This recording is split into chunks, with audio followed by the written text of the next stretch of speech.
السلام علیکم۔ اس ویڈیو کے آخر کی 2 منٹ کی ویڈیو دیکھنا نہ بھولیں۔ ہمارے ٹیم کی طرف سے آپ کو کچھ دیا جائے گا بالکل فری میں۔ یہاں تو گھر والے پورا احتجاج کریں۔ احتجاج میں ایک دفعہ کہیں کھانے کے لیے گیا تھا تو میں نے کہہ دیا کھانا بڑا اچھا پکا ہے۔ ایک آدھ اور بزرگ سے بھی میں نے وہ بات سنی تھی، پھر وہ پریکٹیکلی میرے ساتھ ہوں، میں کھانا بڑا اچھا ہے جی۔ تھوڑی دیر کے بعد گھر کے اندر سے رونے کی آواز آنے لگی۔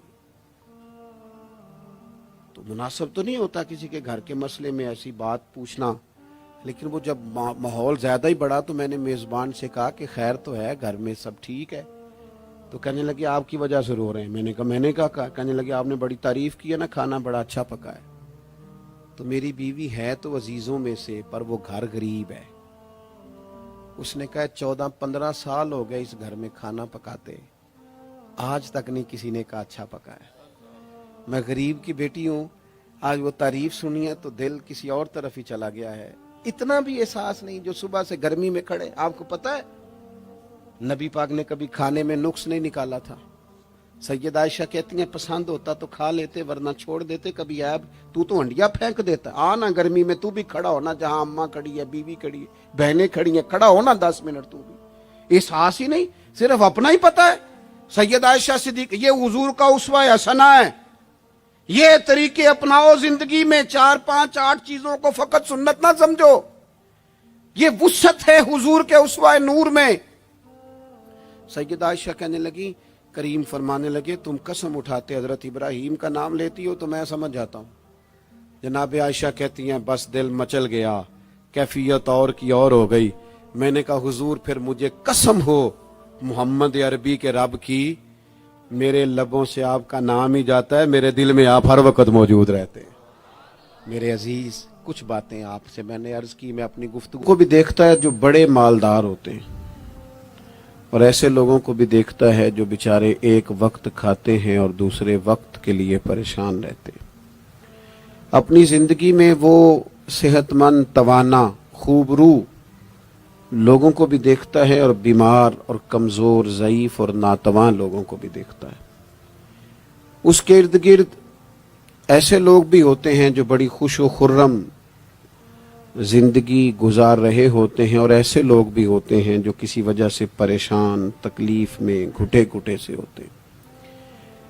انسان اپنے ماحول سے بھی سیکھتا ہے، معاشرے سے بھی سیکھتا ہے، اور پھر جب وہ لوگوں کے قریب جاتا ہے اور اپنے گھر سے اٹھ کر وہ لوگوں سے ملاقات کرتا ہے تو مختلف قسم کے مشورے، مختلف قسم کی آراء اور مختلف قسم کے مشیر اسے ملنا شروع ہو جاتے ہیں۔ ان ساری چیزوں کے ماحول میں انسان کی سوچیں پنپتی ہیں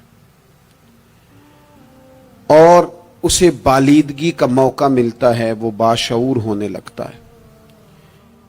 پھر وہ کسی ایک جگہ ٹھہر جاتا ہے، بعض اوقات کسی مالدار کی طرف دیکھ کر پوری طرح رک جاتا ہے اور سوچتا ہے کہ نہیں میں پیسہ ہی کماؤں گا تو پھر ہی ٹھیک ہے۔ بعض اوقات کسی مشہور آدمی کو خوش قسمت سمجھ لیتا ہے اور پھر وہ کوشش کرتا ہے کہ جتنے بھی جتن کیے جائیں کسی بھی طریقے سے شہرت حاصل کی جائے۔ وہ اس طرح کر کے ہماری ملت کے جوان بھی، ہمارے لوگ بھی، پھر میں نے ایسے لوگوں کو بھی دیکھا ہے جو اگرچہ بہت بڑے کسی ادارے سے پڑھے ہوئے تھے اور مالدار تھے اور وزادار تھے، اور انہوں نے یہ دیکھا کہ پاکستان میں آ کر یہاں پہنچ کر مجھے خدمت کا کام کرنا چاہیے، آئے اچھی نیتوں کے ساتھ آئے ہوں گے، کوئی ان کے پیچھے نیک مقاصد ہی ہوں گے، لیکن جب انہوں نے پاکستانی سیاست کا ماحول دیکھا نا تو پھر نہ ڈگریاں نہ تعلیم کچھ بھی نہیں، وہ جس طرح کا ماحول تھا اسی طرح کے بن گئے، روایتی ہو گئے۔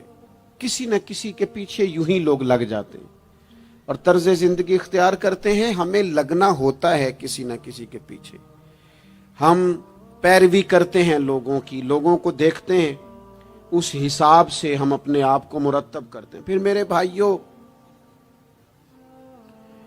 ایک مسئلہ اور بھی ہوتا ہے، انسانوں میں صرف خوبیاں نہیں ہوتی، عام انسانوں میں بشری کمزوریاں بھی ہوتی ہیں۔